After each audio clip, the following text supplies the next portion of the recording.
जय हिंद।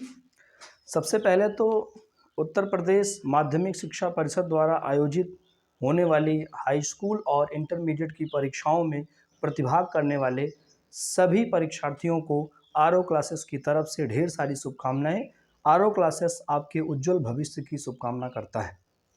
देखिए बच्चों, आज जो हमारे बीच में टॉपिक है, जैसा कि हाई स्कूल की परीक्षाओं में हम देखें अगर, तो हिंदी की परीक्षा हो चुकी है, ड्राइंग हो चुका है, होम साइंस हो चुका है। अभी 4 अप्रैल को साइंस की परीक्षाएं होनी हैं। तो उसमें फिजिक्स का टॉपिक जो है उसमें न्यूमेरिकल प्रॉब्लम बच्चों के लिए बड़ा चैलेंजिंग होता है। तो आज हम न्यूमेरिकल प्रॉब्लम के कुछ बहुत नॉर्मल क्वेश्चंस को हम लोग जो है डिस्कस करना चाहेंगे और जो बेसिक प्रॉब्लम है उसको दूर करेंगे। कुछ ऐसे क्वेश्चंस आपके सामने दिए गए हैं जिससे होने वाली परीक्षाओं में या आने वाली परीक्षाओं में आपकी मुलाकात हो सकती है। तो हम लोग इस पर गौर करते हैं और समझते हैं कि क्या है इसमें। देखिए, पहला जो क्वेश्चन हमारा है वो है कि निम्न विद्युत परिपथ में सेल का आंतरिक प्रतिरोध ज्ञात कीजिए। देखिए, आपने ओम के नियम को जब पढ़ा होगा तो उसमें प्रतिरोध के टॉपिक को भी पढ़ा है। देखिए क्या है बाबू, इसमें देखिए फिगर जो बना हुआ है तो इसमें प्रतिरोध जो दिया गया है, पहली चीज़ तो ये किस क्रम में जुड़ा है इसको देखना है, ये कौन सा प्रतिरोध है इसको देखना है, आंतरिक प्रतिरोध इसमें कहाँ है उसको देखना है, क्या क्या वैल्यू दी गई है उसको देखना, सबको हम लोग अलग करते हैं। देखिए इसमें सबसे पहले ई की वैल्यू दी गई है। देखिए ऊपर ई दिया गया है कितना, 2 वोल्ट दिया गया है, तो इसको हम किनारे कर लेते हैं। उसके बाद आई की वैल्यू दी गई है। आई का मतलब होता है धारा, विद्युत धारा, इलेक्ट्रिक करंट कितना दिया गया है, 0.5 एम्पियर, इसको हमने अलग कर लिया, सही है ना। अब इसके बाद देखिए, ये जो दोनों प्रतिरोध दिए गए हैं ये परिपथ के बाह्य प्रतिरोध है जिसको एक्सटर्नल रेजिस्टेंस कहते हैं, और जो आर दिया गया है इसको इंटरनल रेजिस्टेंस कहते हैं, माने आंतरिक प्रतिरोध। इसी की वैल्यू हमको बताना है, क्वेश्चन यही पूछा है। तो फिलहाल के लिए अगर हम आर की वैल्यू हमको निकालना है तो हमने ये कर लिया। अब हमको आंतरिक प्रतिरोध निकालना है और बाह्य प्रतिरोध ज्ञात मतलब निकाल सकते हैं यहाँ से। तो पहले हम बाह्य प्रतिरोध फाइंड कर लेते हैं कितना है। देखिए तो हमको मालूम है कि अगर देखें 6 ओम का ये प्रतिरोध, 6 ओम का ये प्रतिरोध, दोनों किस क्रम में जुड़े हैं, तो ये समांतर क्रम में जुड़े हैं। तो समांतर क्रम में जुड़े हैं तो इसके तुल्य प्रतिरोध का जो फार्मूला है वो 1/R1 plus 1/R2 is equal to क्या होता है, 1/R। सही है, तुल्य प्रतिरोध का फार्मूला होता है। तो 1/R1 की वैल्यू कितनी दी गई है, 6 दी गई है, प्लस R2 की वैल्यू कितनी दी गई है, 6 इज इक्वल टू क्या होता है, 1/R होगा। अब देखिए इसका अगर हम एलसीएम लेंगे 6 हो जाएगा, ऊपर 1 + 1 इज इक्वल टू कितना आएगा, 1/R। 1 + 1 का मतलब 2, 2/6 is equal to 1/R। It means 1/R is equal to कितना हो जाएगा, 1/3। 2 1 जा 2, 2 3 जा 6। तो यहाँ से अगर हम R की वैल्यू पूछेंगे तो आप कहेंगे सर उल्टा कर देंगे, दोनों उलट दीजिए। ई बबुआ 1/3 लिखा है, ई 1/R लिखा है, तो 3 को ऊपर ले जाओ, R को भी ऊपर ले जाओ, मतलब R इज इक्वल टू कितना हो जाएगा, 3 हो जाएगा, 3 ओम। सही है ना। तो जो परिपथ का बाह्य प्रतिरोध निकल के आया वो कितना आया, 3 ओम। देखिए बाह्य प्रतिरोध को कैपिटल आर से और आंतरिक प्रतिरोध को स्मॉल आर से डिनोट्स करते हैं। चलिए अब अगर हम कुल प्रतिरोध पूछें आपसे, कुल प्रतिरोध तो आप कहेंगे सर R + R होगा। कैपिटल आर की वैल्यू हम लोगों को कितनी मिली बाबू, 3 मिली, 3 और प्लस स्मॉल आर जो दिया गया है उसको वैसे ले लेते हैं, इसको हमको फाइंड ही करना है, सही है ना। अब देखिए इसके बाद जो है हमको ज्ञात क्या करना है, इस पर पहुंचते हैं, स्मॉल आर ज्ञात करना है। क्या इसका कोई फार्मूला हम लोग जानते हैं। देखिए जब आप लोगों ने ओम का नियम पढ़ा, देखिए ओम के नियम से, ओम के नियम से, ओम का नियम बाबू जब आप लोगों ने पढ़ा तो ओम के नियम में एक बेसिक फार्मूला आपको मिला है, R is equal to B/I मिला है ना। ओम का नियम कहता है कि जो रेजिस्टेंस है वो पोटेंशियल और करंट के रेशियो के इक्वल होता है। तो means R is equal to B/I। I को भैया इधर ट्रांसफर कर दीजिए, I इज इक्वल टू क्या हो जाएगा, V/R। समझ में आ रहा है ना। आई इज इक्वल टू क्या हो जाएगा, B/R। देखिए हमको ये बताया गया कि आई इज इक्वल टू होता है, बी की जगह ई लिख देंगे। ई का मतलब होता है इलेक्ट्रिक पोटेंशियल, या इसी को इलेक्ट्रिक मैग्नेटिक फोर्स भी बोलते हैं, इलेक्ट्रोमैग्नेटिक फोर्स, विद्युत वाहक बल। तो कहीं ना कहीं से जो ई है वो पोटेंशियल ही है एक तरीके से, यहाँ ई लिखेंगे।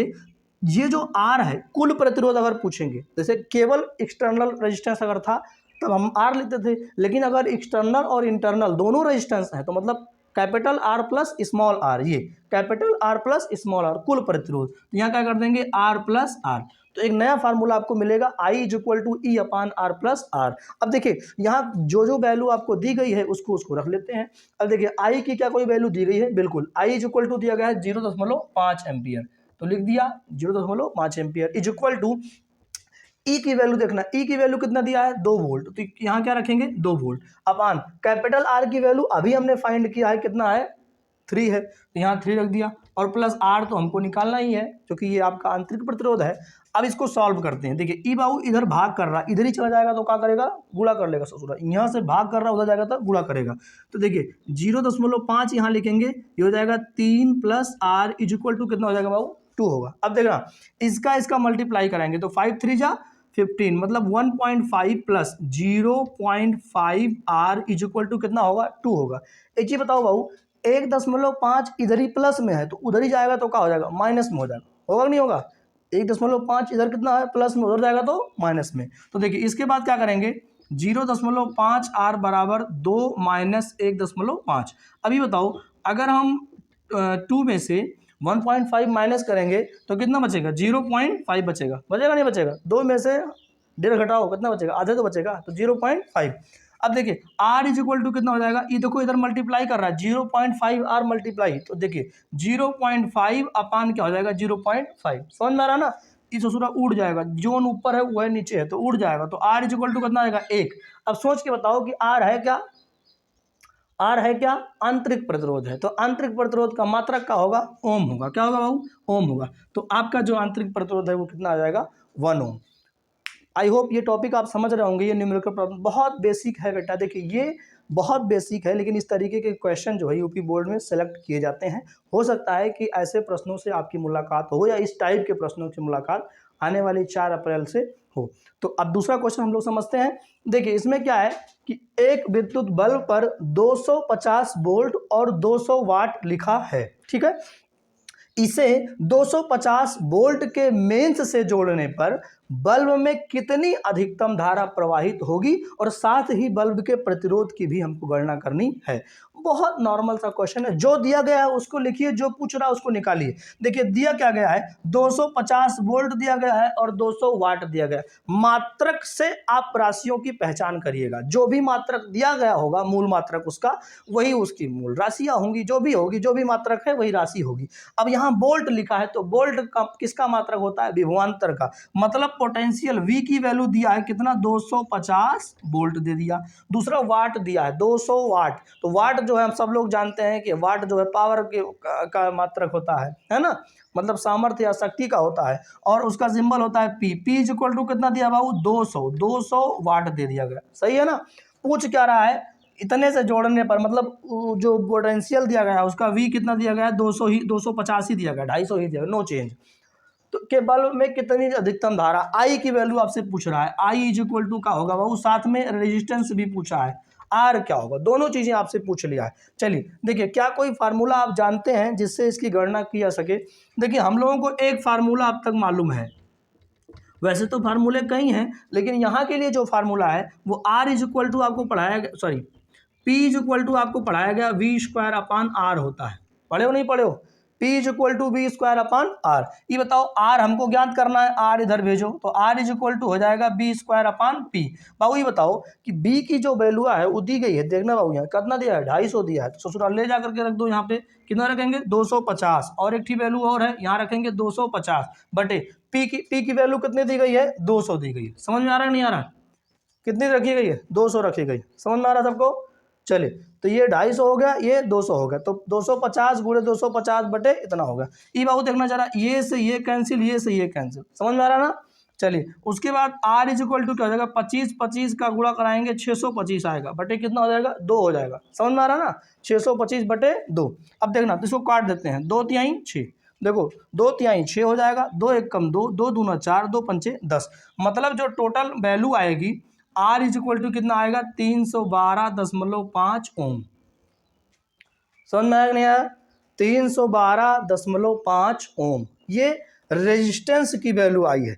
अभी हमको धारा ज्ञात करना, ठीक। ससुरा ओम का नियम कितना आसान है, ओम का नियम कहता है R इज इक्वल टू होता है B अपान I।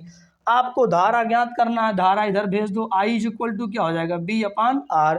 B की वैल्यू सवाल में पहले ही दी गई है, कितना दिया गया है, 250। दिख रहा है सबको, B की वैल्यू कितनी दी गई बाबू, 250। और R की वैल्यू अभी हम लोग निकाले हैं, कितना है भैया, 312.5। समझ में आ रहा है ना। चलिए इसको काट पीट दो, यहाँ से इसको 0 ऊपर कर दो, तो I इज इक्वल टू कितना हो जाएगा, 2500 और बटे 3215। इसको काटो पीटो ससुरा, कितना आएगा, काट देते हैं जरा। 5 छक 30, 5 छक 30 हो जाएगा, 5 दूनी 10, 50 25, 50 25 डबल 0 है ना। 25 से काटते हैं, 25 25 जा 625, 25 दूना 50, यहाँ 0, 50 25 5 को 20, मतलब I इज इक्वल टू आ गया 4/5। इसको काट देते हैं, 5 अठे 40, 0.8 एम्पियर। काटना पीटना आपको आता है, हाई स्कूल में आप हो गए हैं। तो I इज इक्वल टू 4/5 था, इसको काट पीट कर देंगे, 0.8 एम्पियर आएगा। ठीक है। देखिए तो ये न्यूमेरिकल प्रॉब्लम है, बहुत बेसिक है, बहुत नॉर्मल है। कई दफ़ा आप लोग इस क्वेश्चंस को लगाए होंगे और मैं उम्मीद करता हूँ ये दोनों ही क्वेश्चन आपके बहुत कायदे से समझ में आए होंगे। मिलते हैं अगली क्लास में। जय हिंद, जय हिंद।